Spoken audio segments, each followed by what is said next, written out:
What's up, Hoosier Burn Camp? Patrick here from the Patrick and SpongeBob duo. Coop has asked me and a bunch of us counselors to make some videos to say hi to all the campers and let you know what we're doing, and just to wish everybody whatever. Hey, since we can't get together because of the COVID-19 pandemic. So what have I been up to? I've been building a new house, like myself, and that seems to take a lot of my free time when I'm not working at the fire department. And of course I still have my farm. I've got goats and cows and a real big garden and a lot of stuff we do out here. I'm out here at my place. So staying real busy there. But I am sad that I don't get to go to a camp this year, because I really look forward to doing that every year, and hope to see you guys all real soon. So Coop didn't give us any directions, so I thought I'm gonna make a little video and show you guys what I was gonna do for a peg this year. My first couple years when I was at camp, I did riflery, and I really like that because I've been into shooting and stuff like that really my whole life, basically. Last 2 years I did archery, and I like that because I've been a bow hunter for years and years too. But I was given a or they sent a thing out suggesting maybe some different pegs that we could get into, and one of them was wilderness survival, and I was like, you've got to let me do that, because that's right up my alley. Love outdoors, love all that stuff. Actually, my family and I, we've been to 41 states camping. Not camped in every one of those, but probably 35 states we've camped in. So we have traveled a lot and done a lot of camping and hiked and done lots of things. So my peg this year was going to be wilderness survival, and I was going to tap that into a lot of different things. So one thing is I always carry a backpack with me, and here it is. I carry it with me. It's either in my trunk or in my car, and it's never too far from me when I'm out doing stuff. And I also carry a separate first aid kit, just because you never know. And I'm out here in the country, and I'm a long way away from really any help, any neighbors. So that's what I carry. So I'll get right into it. I'm just going to show you guys what I keep in my bag, and then we'll talk a little bit about what to do if maybe you're lost, and then we'll go from there. So the very first bag, and when you keep, let me tell you a little secret. When you keep a bag, when I first got on the fire department, they taught me this. Keep your zippers in the middle, and that way you're not hunting for them. So they're always the top in the middle. My very first go-to pouch is my first aid kit, and I'll just very briefly show you what's going on here. Number one, a tourniquet, in case there's any kind of major bleeding or whatever. I carry a good combat tourniquet, and I carry an Israeli dressing, also for preventing shock due to massive blood loss. Anyway, God forbid. Anyway, I get into some stuff, let me tell you. Some Curlex, several of those. I keep some blood clot, different things. I keep rubber gloves in case I'm helping somebody else, which I've actually used this bag for several times to help, not the tourniquet, but minor first aid stuff. I've helped people. Just having this stuff is really important.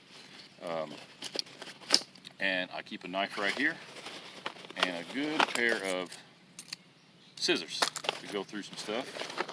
And that's about all on this. I got some more Curlex and stuff here, and we'll move on to the second. So in wilderness survival, or just any aspect of backpacking, I don't think I invented this. I probably stole it from somebody, but there's something called the 4 C's. So we have a cutting tool. That's very important. We have communication. So communication can be as simple as a whistle, and a whistle is really important. I carry a whistle in here. My kids, we all have these bags, and when we backpack or whatever, they have a whistle, because your voice can't carry you that far through the woods, believe it or not, and a whistle travels probably 10 times farther. So if you're ever lost or separated or whatever, if you're blowing on that whistle, people could probably find you. The second is communication. I'm sorry, I already covered that, the whistle. I carry the whistle, and I also carry a portable radio with an antenna that won't fit in my bag, so I screw it together. This is a 2-meter amateur radio. I do have my amateur radio license, so I can carry this. And this is good for 20 miles maybe, unless I hit a repeater. If I can hit a repeater with this, I mean, I could probably be out 100 miles. So if I'm out and about, I can do this. And in an emergency, this can actually talk to airline pilots. I can talk to people on the railroad tracks, trains, barges that go down rivers, ships, whatever. In an emergency, you can do that. You wouldn't want to be doing that anyway, but anyway, whole nother deal. So I carry this in there. It's lightweight, doesn't take up much space. So the third C is a container. So I keep a stainless steel container. It's non-insulated, that's important. So I can boil water for survival. So you can fill these up with stuff. Keep 1 lighter, 2 lighter, magnesium ferro rod, fire starter, and this is called a morale patch. This is a patch from when I was in the military. If you're out and about and you are stranded, you're hurt, you're whatever, somebody helps you, you can give them that. It's a morale thing. You can just have it, whatever. Like I said, just give it away. If somebody helps you out, whatever. It's just something to have. Takes up no space and whatever. So the container is important. Non-insulated is important because you can heat it up. You don't want to put an insulated cup over a fire because it gets hot and can explode. And also it has little cups in there so you can heat the water up. Handle flips down. You can pour whatever. So boiling water kills bacteria and viruses that make you sick. That's important in survival. I also keep a polypropylene sweatshirt in here. Better than cotton. Cotton will actually cool you down once you sweat or get wet or whatever if it's raining. This will wick water away and keep you much warmer, and it doesn't weigh much. You can also use a natural wool. The last C in that is cordage. I keep 550 cord. It's daisy chained. I keep it inside a container. You can use this for just, endless. Making a tent, making a sling, carrying, whatever. Lots of stuff. 550 cord, carry that. Move that on. So our 4 C's are cutting, communication, container, and cordage. We got that. So to keep you dry, which we just talked about the shirt, I carry a lightweight poncho. I did not prep this bag. I just pulled it out of my trunk, so I haven't been through here in a little bit. Anyway, poncho, really important. Of course, you can wear it like a poncho, keep you dry. You can also take this out, and it's got little brass grommets. You can turn this into a tent, or you can sit on it if the ground is wet. And even if it's not raining, you can put this on, and it really keeps you warm. Because it keeps your air off your body, or the wind off you, or whatever, and your body heat in. So, in survival, there's also the rule of threes. So in the rule of threes, it says that you can go about 3 minutes without air. So, like, if you're drowning, your most important thing is breathing. So if you're in a house fire, breathing, obviously, that's first. Second is shelter. And some of you say, I can live a long time without shelter, and you can, but that is mainly for super extreme conditions. I mean, if it's super cold out, 3 hours. So 3 minutes without air, about 3 hours in severe weather, you can go into hypothermia. Or hyperthermia if it's, the Moab Desert. You need to get in some shade. So that. Next is water. You go about 3 days without water. That's in normal environment, sitting, chilling out. This is not hiking through the desert. So water is important. That's why there's a container. And the last one is food. Go about 3 weeks without food. So food on our priority list is very low. That being said, I like to eat, so I do carry food. I carry a bag here, and I keep beef jerky, some granola bars, and some tea bags. And the reason I carry tea is because if you have to scoop up this water out of that ditch out there, it's probably not going to taste good. So anything you can put in there, maybe one of those little Kool-Aid packs or something, just to make that taste a little better, make it go down a little easier. Plus, if you're stranded out here, or it's cold or whatever, a warm cup of tea or something that tastes a little bit better, it just makes your morale improve. And that's one of the biggest things in surviving in the wilderness, is your mental aspect of it, and that's just staying calm. So another thing I carry, these are called lifeboat food rations. There's 2,400 calories in here, and this has a 5-year shelf life. It's very light, weighs basically nothing. It's in a Mylar package. Just threw it in here, a couple bucks. I actually picked this up at Walmart, so that's good to carry. TP, self-explanatory. Hand sanitizer, man, if I knew that was in here, I could have sold that and been rich. Hand sanitizer, obviously to sanitize your hands. Also, great fire starter. It's basically alcohol. If you pour that out, get your fire started a lot easier. Also carry some socks, a shirt, a hat, and some more 550 cord, this time in blaze orange. Because blaze orange is one of those colors that just doesn't really exist in nature. And when you're lost, you do not want to blend into nature. Not that this is like a huge flag or whatever, but when you're lost, you want to make attention. You know, when I was in the military, they taught us to creep around and be stealthy and quiet. But, you know, if you're separated from your family, you're going to make a lot of noise. And a hat.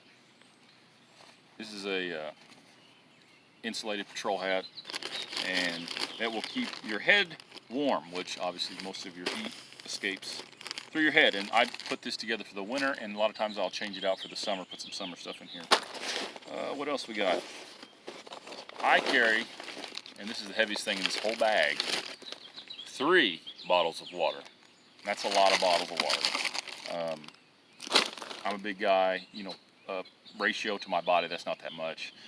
My daughters have a bag. It's about one of those little 8-ounce bottles of 1, because they don't need as much water as I do, and 2, they're just not going to carry it, and it's super uncomfortable. They're not going to take it with them. On the water theme, we've got boiling water. I carry water, and I keep this, which is kind of like a life straw, and you can scoop water up, and this will filter out bacteria. This will not filter out viruses. Boiling water is kind of your best bet on that. But let's say you had water, you know, a pond or whatever. You could drink it through here.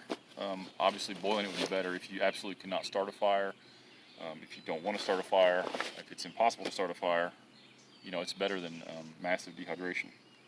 As much as I absolutely hate to admit it, we live in a electronic world. You know, that's just the way it is. So I carry, this is a battery pack to charge anything USB. So with this, I can charge my cell phone. You know, most of you got, of course, you guys don't ever have your phones at camp. But, you know, when you're, you know, off in the real world, you know, you probably have your cell phones. Maybe you're just stranded and your phone's dead. Carry one of these. This one is solar powered as well. You can set this up, it charges itself. Also, it has a little light. If I can get it to turn on. There. It has a little light. And it's a teeny little LED light, and you may think that won't do much, but I'll tell you, if it's pitch black at night, there's no moon, or it's a really overcast, that gets really bright at night. And it's a good signaling device. At night, you can see that from a long way away. So I always pick one that has a little LED, and all my family has these. And if you're hiking, you can take it with that 550 cord and just tie it to the outside of your bag, and it's going to charge while you're walking around. In this pack, I also have a Mylar emergency blanket. Weighs nothing, and these can save your life, and I'm talking in the Arctic. These are they're foil, and they reflect all the radiant heat that your body's putting off right back at you. And I mean, they are thin. If you can put this down, and it's also a vapor barrier, air barrier. If you can start laying other stuff on you, if you're just hunking down and trying to stay alive, this is great. And it's shiny. Once again, that's not normal in nature. So if you tie this up to a tree, somebody could see that. The name of the game is staying put when you're lost, guys.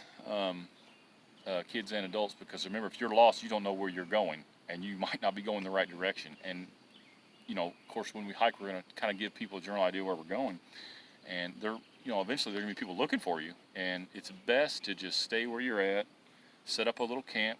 You know, that's why you carry this stuff with you, and just wait to be rescued. That's generally your best bet.